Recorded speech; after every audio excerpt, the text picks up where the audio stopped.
Hello there, Pursuing Freedom listeners and friends. Thanks for tuning in today.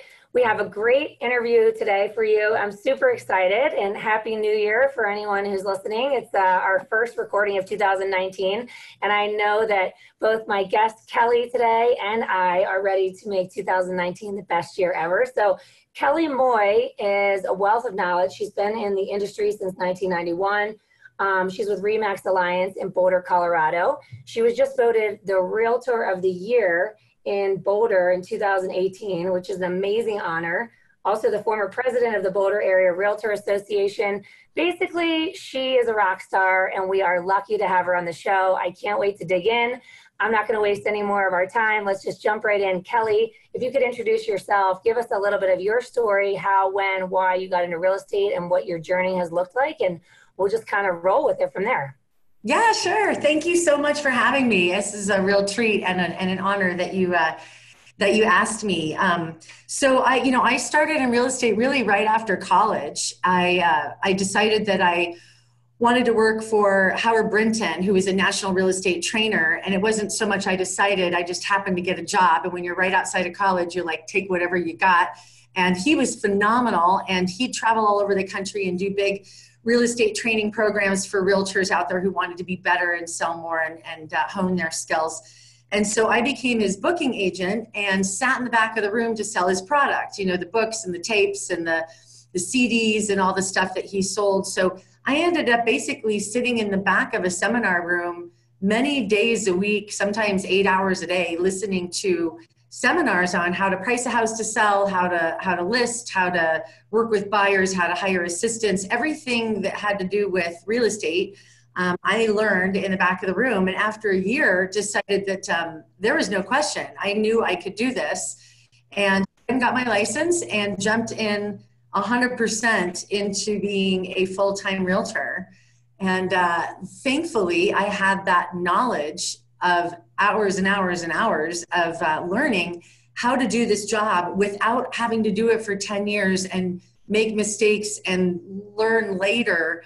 I had the benefit of at age 21, really walking right into the industry and kind of knowing what I was doing. Not to say that I haven't made lots of mistakes or learned, which I have, but I had the benefit of being able to jump in with both feet with a business plan and an assistant, and I was ready to rock and roll. Okay, so this is incredible. This is definitely the first time I've ever heard of somebody getting into the real estate business with that level of knowledge. I mean, you essentially came out of a full immersion program from a full year of training, which the rest of us, I feel like we wing it until we've got enough years to call it an immersion. Exactly.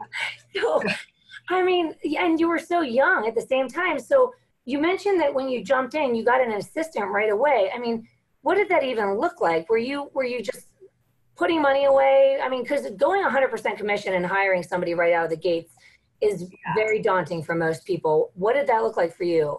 Yeah, it wasn't daunting because I was 21 and literally stupid. You know, when you're young and you don't know what you should be afraid of, so therefore you're not.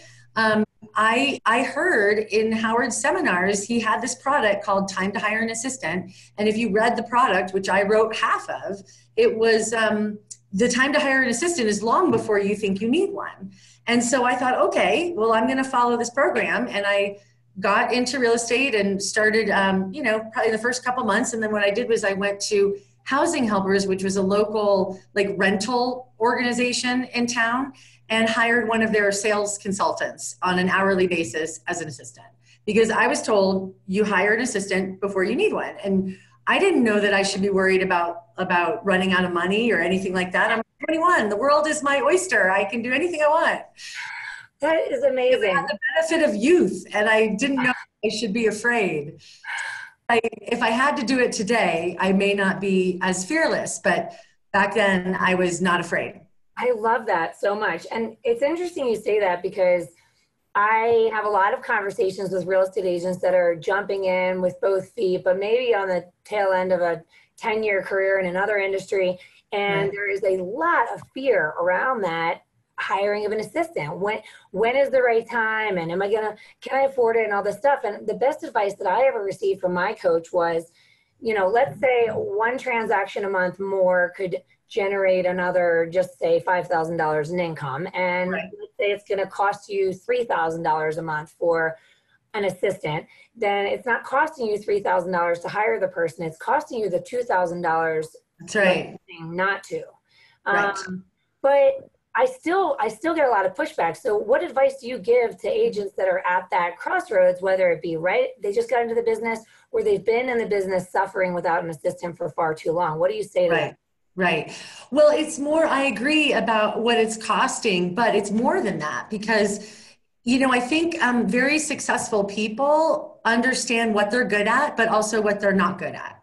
And if you focus on what you're good at and really fine tune it and hone in on it, your production will go up and up and up because you're really good at those things. But then to hire help on the stuff that you're not good at, or choose not to do, or it's not your favorite thing, so you really don't excel at it, all that does is make you soar. Because if you can do the stuff that you're really good at, you're going to do better and better. So what I like to look at is when hiring an assistant, a lot of realtors don't love paperwork and contracts and managing the transaction. They'd rather be out showing houses or out with clients or whatever the case might be. I actually am not that way. I love doing my paperwork and managing the transactions and watching the dates and deadlines. And while I like being with clients in person, I also recognize, first of all, it's exhausting all day long to do that. And secondly, I'm not as efficient doing it that way. So I had to figure out what I was good at and then hire an assistant that did the other stuff. It's different than most realtors for me, what my assistants do and what I do. So my advice would be figure out what you're good at and what you enjoy, and then get an assistant to do the other stuff because you will just fly. It's not even just about costing you that $2,000 a month. You're going to make your production's going to go up and up because you're going to be doing what you are awesome at, and not doing the other stuff. Well, it's funny you say that too about, for you being around showing property all day is exhausting. And I'm one of those people that's fueled by people, but I'm drained by the details. And so while I was a one-man band for so long that I am capable of doing, any aspect of the sales process, so to speak, as soon as I jump back in again and start picking up those tasks, I get depressed and exhausted completely.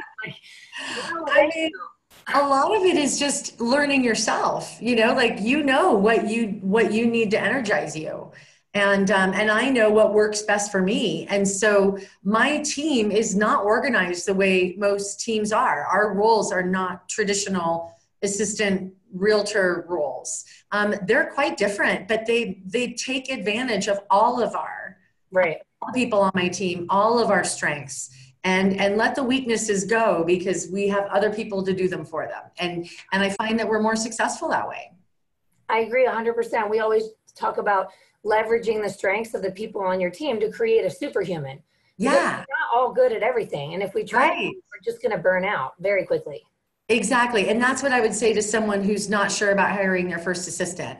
I mean, maybe start with a summer intern who will work for $500 a month or something. I mean, there's college kids everywhere who want help and experience. And, there are cheap ways to get some help, but as soon as you get the help, then you're able to really focus on what you're good at. And you'll start selling stuff like crazy because you're doing all the good stuff. And that, I think, will show how much you need somebody full time. And I think there are ways to work into that, but pulling yourself down with doing the stuff that you're either not good at, so you're not doing it well, or just depresses your soul, what's the point? It's just, that's just not any fun. I love it. So coming back to you're 21 years old, you come very prepared from this essentially year-long immersion training from being a part of that organization.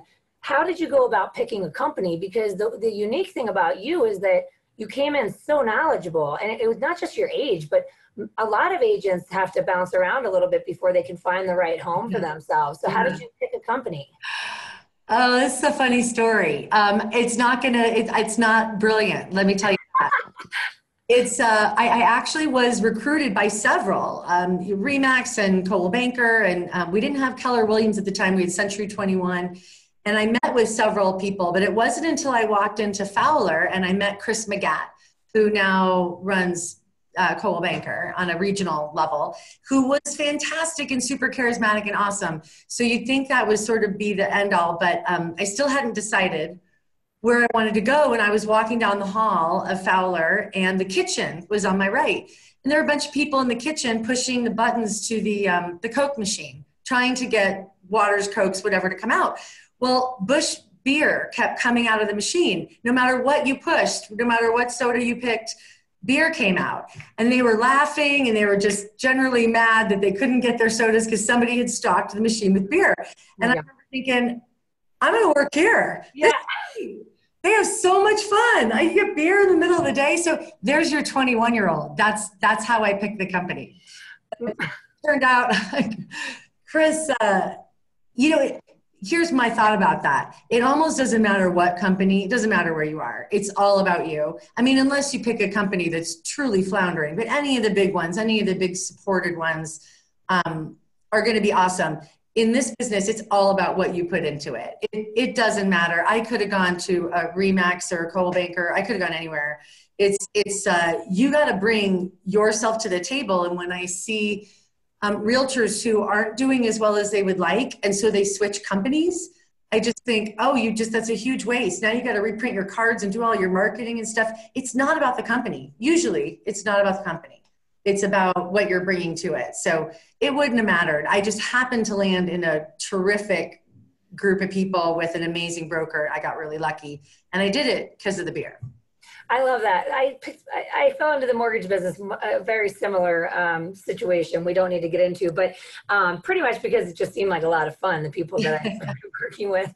Happy hours had something to do with it, I'm sure. These things are important. So, okay, I do want to talk about the fact that I love what you're saying about it's all about what you put into it, because in this industry, you are a business owner, and a lot of people get into real estate and they see freedom and flexibility, but then they don't know what to do with that freedom. So without financial freedom, you don't have any flexibility at the end of the day. Right? I think you had the benefit of having all that coaching, and it sounds like you obviously had some level of work ethic already instilled in you from a young age. But do you feel like part of the reason that folks get into the business and they bounce around looking for the solution is because they haven't yet received that drilling into their brain that it is all about you, that you just need to get up and show up and do the work, and you will. Right. Absolutely. I think what happens is that a lot of people get into real estate because they want flexible hours, because they like looking at houses. That is so not what we do. My hours are not flexible. I start work at 6:30 in the morning and I finish at 6 p.m. at night. And if I have to write a contract or something in the night, then I work at night too. I work on the weekends when I need to. On my team, I have an on-call situation worked out, but my life is balanced, but it is very strictly determined as to what my hours are and how many hours of dollar productive activity I have to do. That's something I learned from Howard, right at the very beginning. He would say, truly, if you really, really write it down, how many hours of dollar productive activity do you do a day? Not answering emails, not posting stuff on Facebook, but actual phone calls, writing notes, listing appointments, meeting with buyers. Those are actual dollar productive activities. If you really drill it down, it's not very long of how much we spend each day. So I made a plan as to exactly how many minutes I have to spend doing that every day. And it is a task, just like I had a boss saying, here's your task and you have to do this or you don't get paid. And that type of discipline is what works. The people who I think know they can go home, so they just do because it's 2:00 and they're kind of bored or whatever, that's where you're not gonna do well. And that discipline is necessary to make this kind of job work. So talk to me a little bit about that. So how much time do you spend each day as a rule of thumb on dollar producing activities, on lead generation activities? 4 hours. And what does that look like for you? So it's, for me, I have a, contact management database that every day about somewhere between 30 to 40 calls pop up that I've put as reminders for me to reach out to past clients or warm leads or people I met at open houses. This looks exactly like it did 25 years ago. I'm not doing anything different than I did back then, only I have more past clients. But it's not any different. I call them, I write them notes, I send them comparables on their house. This is not rocket science. It's what every realtor does, I also have a website, a lead generating website that I work as well. So those 4 hours are me actually on the phone or writing notes or meeting with someone in person. Now, when you talk about the lead gen website, one of the conversations I've had recently with someone in our business is this idea of, okay, so talk to me about your proactive time. Talk to me about your lead generating activities. And he said, this was a coaching client of mine. And he mentioned, well, I made 10 calls yesterday because I followed up with these leads and I responded to these inquiries. And I was like, well, I don't know that I would consider that lead generation. I would call that some of the reactive, but because this is a lead gen website, you really need to carve out the time to convert those leads, right? So would you look at that a little bit different than, for example, returning the phone call of a referral or, Right. You're not creating new business. If this is someone who calls and says, I'm in your book club group and I'm ready to go. The hour appointment of meeting with that person is considered dollar productive activity for sure. That's going to create business. But just responding to an email that you get off your lead generations, here's the price of blah, blah, blah. That's not actual prospecting. But if you get an address and a phone number off of that person and you actually call them and take the time to create a lead, then absolutely it is. So it's really easy to hide behind the computer and really easy to hide behind email or text and assume that you're prospecting, but you're not until you literally speak to them. No one's going to buy a house from you until you speak to them. Right. I agree 100%. So when you talk about, how long have you had this website, this lead generating website? That's a long time, 10 years. I've used the same one for 10 years and my team works with it as well. And then what percentage of your business roughly would be sphere and repeat and referral business versus stuff that comes through that site? Oh yeah, it's a huge difference. So over half, 60% of my business comes from past clients, repeat business referrals. See if I have 10, it'd be 20% comes from my sphere. And the rest comes from the sign calls, the internet leads, the other little stuff that comes along the side, ReMax website, Lead Street, stuff like that. But for the most part, it's past clients and sphere. When you look at that, at the end of each year, I have a goal board that shows me exactly where all the business came from. That way, you know where to spend your time. So Sure. I looked this year and I only had about 15% last year from sphere. I can do much better than that with sphere. I should be able to do better.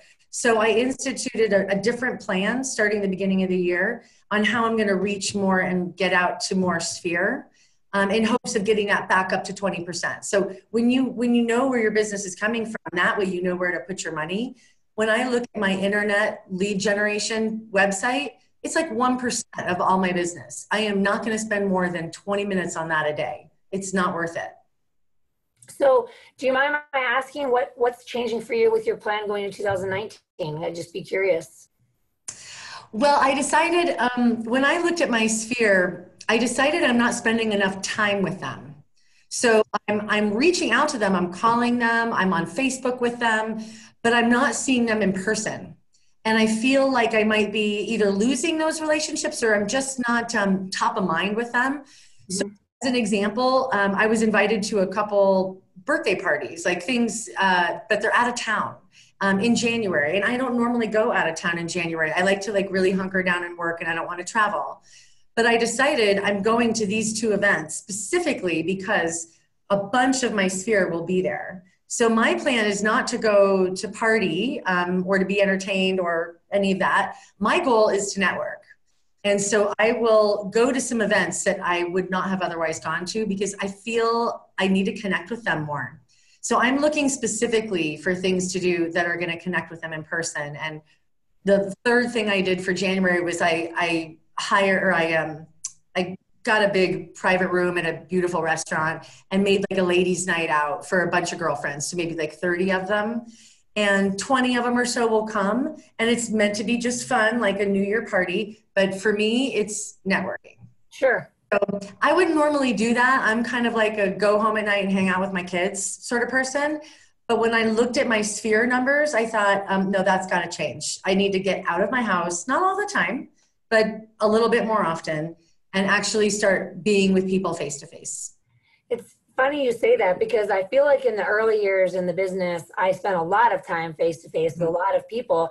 And then as the business grows and demands more of you, then you become a little bit more of a homebody when it comes to, like, when I have downtime, I want it to be downtime. Yes. I don't want to do anything after 5 p.m., you know? Exactly. I know. I mean, I look at, if you look at your Facebook events, there's 5 or 6 things there that I could do that I would never, I don't need to go to happy hours. I'm done with that. Yeah. Not now, not this year. If I want to get that number back to where I want it to be, I'm going to happy hours, and I'm going to not drink, and I'm going to network, and I'm going to pay attention.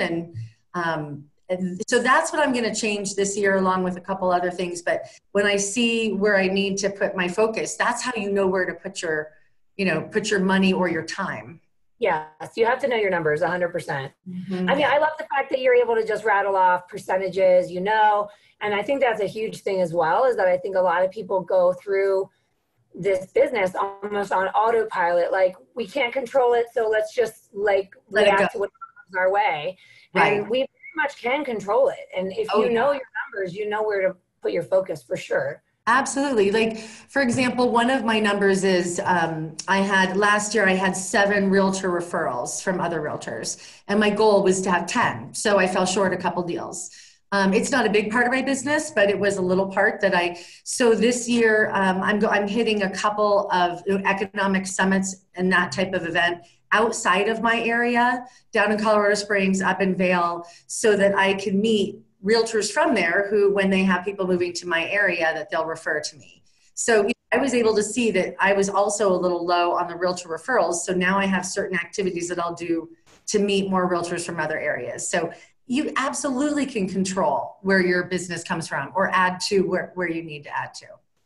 Okay, so here's a question for you, because I know a lot of people that can listen to this type of thing, and then instantly their brain limiting belief says, I don't have the time. Where do you find the time to work, to pay attention to all these numbers or run the scenarios or whatever? So my question for you is, you're very diligent about the time you put into your lead generation. You track it down to the minute.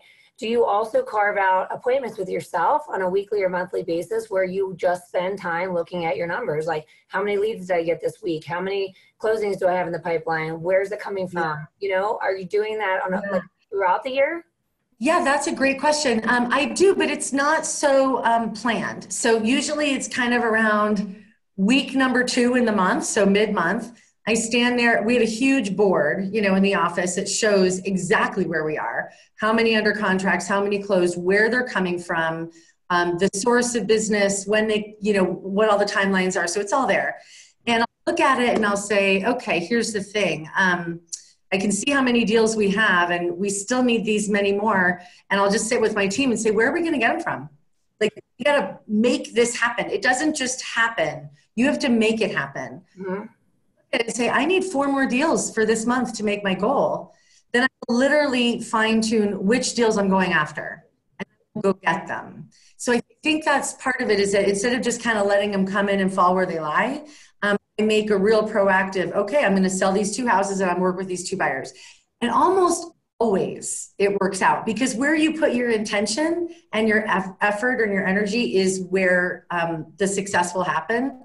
So about mid-month, we sort of set our intention. Okay, how many more do we need to get? And who is it going to be? And let's go get them. And that seems to work pretty well. It only takes 5 minutes. It's not like a long amount of time to look at the board and make sure that you know where you are. But it's about setting your intention on, what do I still need to do? And let's go find it, as opposed to waiting back and just hoping it all works out. No, totally. It's interesting you say that because just this morning, so we try to focus on leads per day. There's, Right. a arbitrary formula that 50% of our leads will apply for a loan with us and 50% of the applications will close. So Okay. in essence, we need the same number of leads per week that we want to close in a month, because if Yep. half and then half. So we look at it per day, and by 9:30 this morning, we had 2/3 of our goal. And I just put an email out to the team like, okay, guys, we need to manifest X number of more leads per day.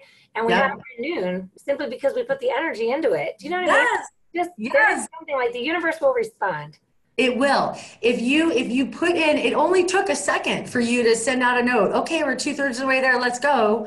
It didn't take you very long. It was just a matter of, yeah, you put it out to the universe. It will happen, but you have to manifest it. You have to say, I'm going to go this particular buyer. I'm going to sell him a house this month.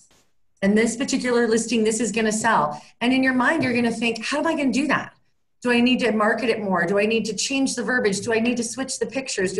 But you start putting energy into it, it's going to sell. It does. It works every time. Works every time. I know, and it might be silly, but in one of my mastermind groups, we read a book every month, and this particular month we're reading "You Are a Badass."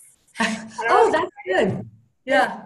Anyway, there's just the thing I read this morning was that the universe will respond, but it needs to be specific and it needs to be urgent. There needs to be a deadline, a sense of urgency. So it's just like writing any goals. You want it to be like time specific and deadline and all that kind of stuff.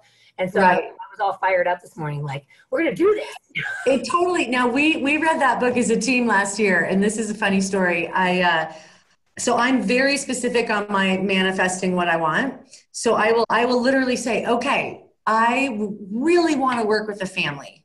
I want a mom, a dad, 2 kids. I want the price point to be between 8 and $1 million, because I know that market really well. That would be good. Maybe right in my neighborhood, like right in Broomfield, because it's easier for me. I don't have to drive far. And I want them to not have a house to sell. I mean, I'm very specific. No contingencies. And I want them to really appreciate me and my time and my team. Like, I want us to be friends. And then I actually draw a picture of them on my dry erase board, which looks like little stick figures because I don't know how to draw. But I actually draw. These are the people I want to work with. Well, last year, as soon as I did that, the next day, my ex-husband, who is a very close friend of mine still, calls me and tells me that he's met a woman and that they want to buy a house together, and would I help them find a place? And she's got 2 little kids. And I thought, okay, so I manifested the 2 kids. I wasn't planning on it being my ex-husband and his new girlfriend. But you know what? I asked for it, right? They found a house. It was $850 right down the street from me. It was exactly the way that I had manifested it and drew the little picture and everything. It just wasn't what I was expecting. It's one of the greatest stories I've ever heard. So you win the prize so far. I think this is episode 32, and you've just taken us to a new level with that. Taking you to a new manifesting level. Thank you. I love it.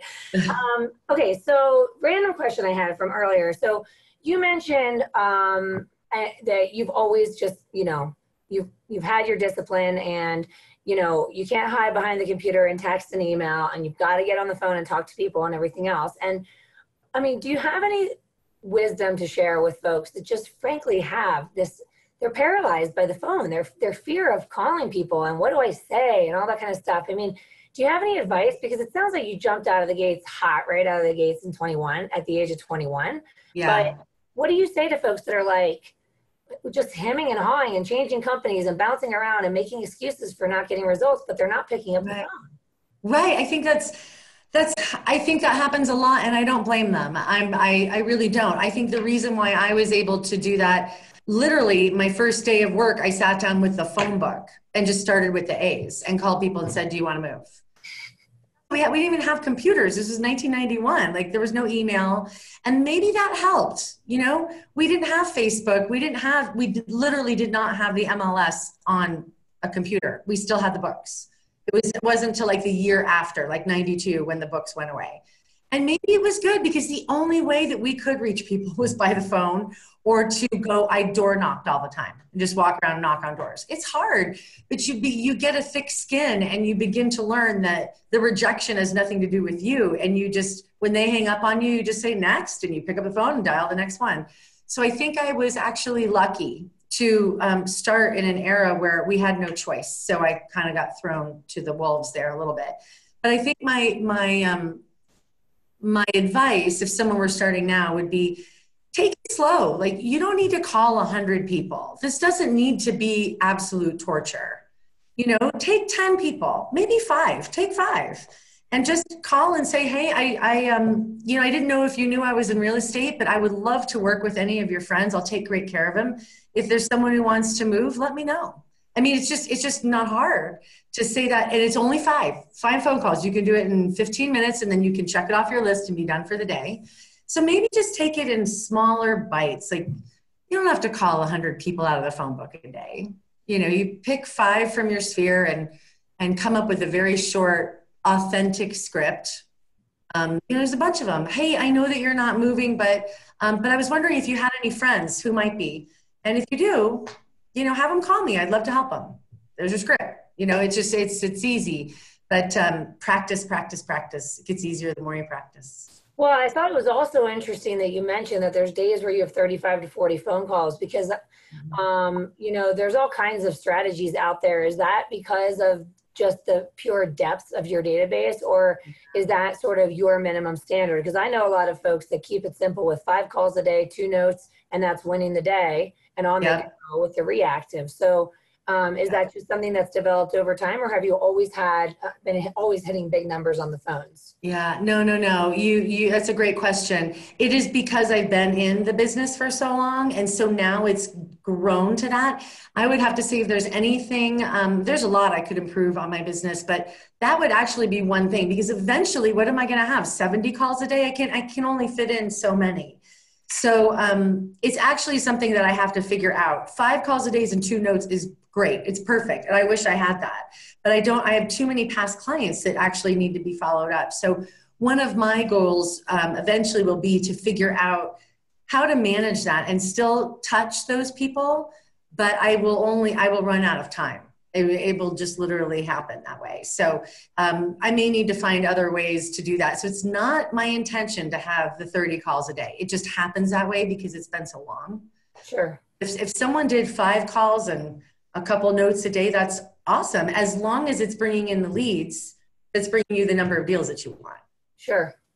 And, you know, my rule of thumb when I first was starting was when I made 50 phone calls, so this is kind of like your numbers, when I made 50 phone calls, 2 of them were warm.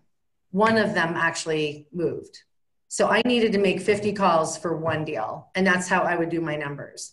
So by the time now I've been in business like 28 years, that's a lot of phone calls. So, you know, I need to probably find a way to manage it over time because it's become a lot. Yeah, I love that. Well, one thing I wanted to talk about, because we haven't touched upon it yet, but I think it's a really important thing for you to share, is I never mentioned, even when I was introducing you, that how I crossed paths with Kelly originally, probably 5 years ago, was through 2 separate mastermind groups that kind of overlapped in one meeting one day. And I don't think she even remembers me from that day, but I was impressed with her. And tell the listeners a little bit about the mastermind group and what that is and what it means to you and your business and your life, because I do feel that a lot of agents are missing this very, very critical piece to making their whole business and their whole life complete, really. Yeah, absolutely. I mean, the mastermind group has been going on for, I'm going to guess 8 to 10 years now. This particular group is 16 of the top performing realtors in their market all around the state, or the Front Range, we'll say. And what's beautiful about it, I mean, this is not anything that's unusual. People do mastermind groups everywhere. But these particular people are completely willing to share.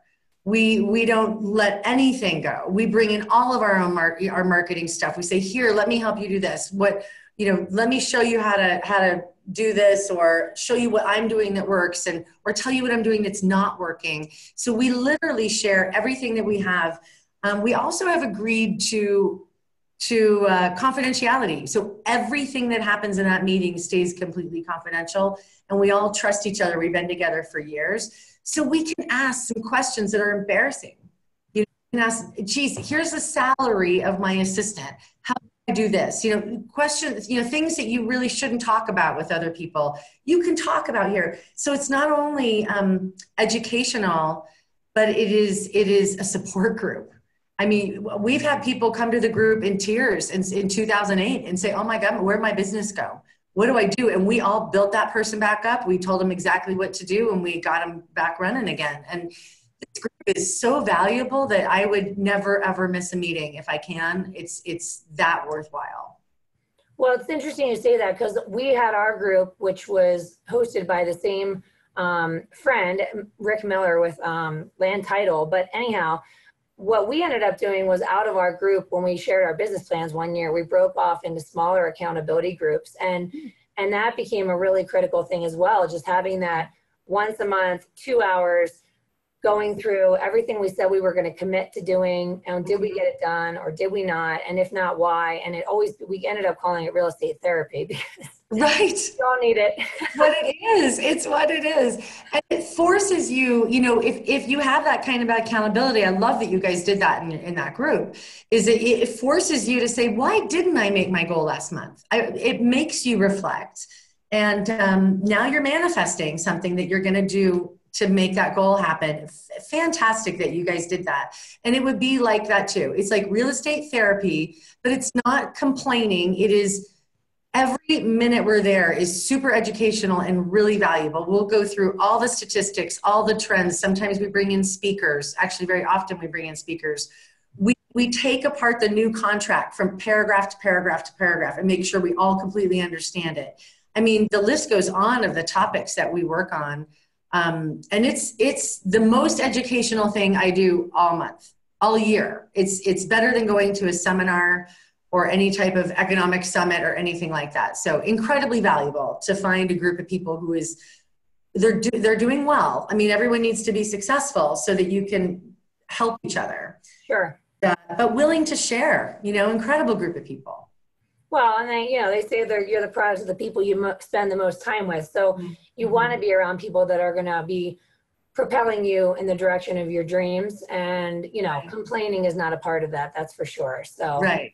Well, and part of that too is networking. So, right now, if I had someone who wanted to move in Aurora, I know exactly who to send them to, because I've got someone in Aurora on our mastermind group, and she's the best of the best. So it does help with referrals and networking. If it's important to you that you have that type of business, phenomenal thing to do, and easy and free. Fun.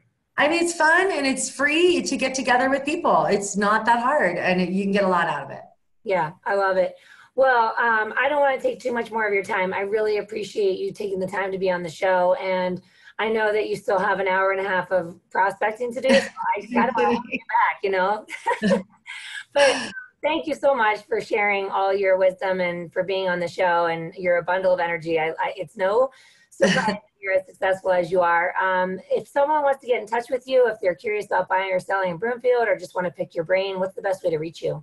Yeah, so my cell is 303-910-6069. Or my email is kelly@kellymoye.com. Awesome. Well, thank you, Kelly. Thank you. See what 2019 holds for you, and I can't wait to connect again soon. Thanks, everybody, for tuning in. And as always, if you're enjoying the content, please make sure that you subscribe to the podcast on iTunes, leave a review. It helps us continue to attract amazing people like Kelly and helps folks find this great content. So I appreciate you all. I wish you all the best year of your life, as always, and have a great day.